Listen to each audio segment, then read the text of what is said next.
नमस्ते, Radhe Radhe, welcome back my mini blog. कैसे हैं आप सब। जैसा कि पता है दिवाली भी सर पे आने वाली है, सबके घरों में दिवाली की सफाई चल रही है, तो हमारी भी दिन की शुरुआत दिवाली की सफाई से हो रही है। तो जो भी मेरी नई चूड़ियाँ थी ना, मम्मी जी ने उसके डब्बे में डब्बे में पैक करके रख दिया, और जो भी एक्स्ट्रा चूड़ी थी जो यूज़ नहीं आ रही थी, काफ़ी टाइम से पुरानी हो गई थी, उनको हमने बाहर निकाल दिया।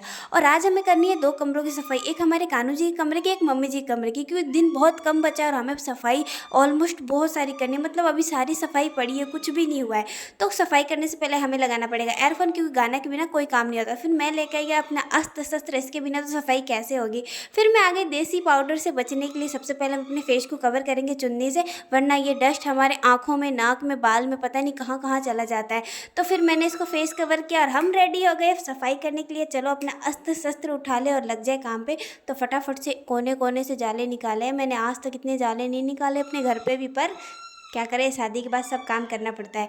तो कोने कोने से जाले निकाले मैंने, और मैं कमरे की सफाई मैं कर रही हूँ और एक कमरे की सफाई मेरे हस्बैंड कर रहे हैं। तो हम दोनों मिल के कर रहे हैं, क्योंकि यश छोटा है, वो बहुत ज़्यादा परेशान करता है। यश की दादी यश को रखती है, तो सारा काम हम दोनों मिल के कर लेते हैं। और हमारे घर में ऑलमोस्ट सारा काम हम मिल बांट के ही करते हैं, ऐसा प्रेशर नहीं है कि मैं ही करूँगी। फिर मैं टेबल पर चढ़ के कोने कोने के कचरा निकाल रही थी। अगर मैं गिर जाती तो क्या होता, क्या होता, चोट लगता और तो क्या ही होता। फिर उसके बाद ये देखो, ये आ गई कॉकरोच, इसको भी मैंने मार दिया। मैंने कहा इस दिवाली माफ़ कर दी तो अगली दिवाली मिलना, आज इस पर सब साफ़ करना है।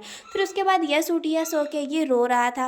और मतलब ये हमें 2 दिन का काम होता है ना, इसकी वजह से 4 दिन लग जाती है, ये इतना ज़्यादा परेशान करता है। फिर सारी हमने घर की डस्टिंग वगैरह कर दी, और उसके बाद लगाया हमने पोछा, क्योंकि धोने का ऑप्शन ही हमारे घर में पानी नहीं निकलता इसीलिए। उसके बाद मेरे हस्बैंड ने सारी अलमारी वगैरह जो भी था उसको अच्छे से क्लीन कर दिया।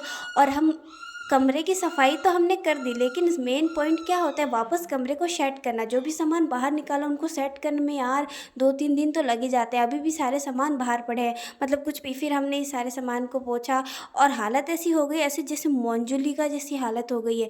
और मम्मी जी बेड वगैरह चेक कर रहे थे, मतलब नहाने का भी टाइम नहीं मिल रहा है। फिर यश के दादाजी शाम को आए हमारे लिए आइसक्रीम वगैरह लेके, और यश को बहुत ज़्यादा पंचायती होती, उसको आइसक्रीम बहुत पसंद है, तो वो खुद से दे रहा है। पहले उसने मुझे दिया आइसक्रीम, और फिर सबको, अपने दादा को, दादी को, सबके उसने आइसक्रीम दिया। और ये इतनी ज़्यादा आइसक्रीम खाता है ना, जिसकी लिमिट नहीं, 1-2 आइसक्रीम तो ये खा ही लेता है। और फिर सारी सफाई करने के बाद शाम को गाना लगाया, इसके बिना मैंने बताया था ना काम नहीं होता। फिर उसके बाद चाय पी, चाय पीने के बाद सारे मतलब बैठे थे, मीटिंग हो रही थी, भाभी जी वगैरह आ गए। फिर शाम का हमने खाना खाया, और हालत ऐसी हो गई मोंजुली का जैसी, क्योंकि नहाने को नहीं मिल रहा है। क्योंकि सुबह से लेकर शाम तक काम करते हैं, शाम को हालत इतनी ख़राब होती है कि नहाने का मन नहीं करता। तो मिलते हैं नेक्स्ट वीडियो में। आपको मेरी वीडियो अच्छी लगी तो लाइक कमेंट शेयर कर देना, और यार चैनल ज़रूर सब्सक्राइब कर देना। Bye bye.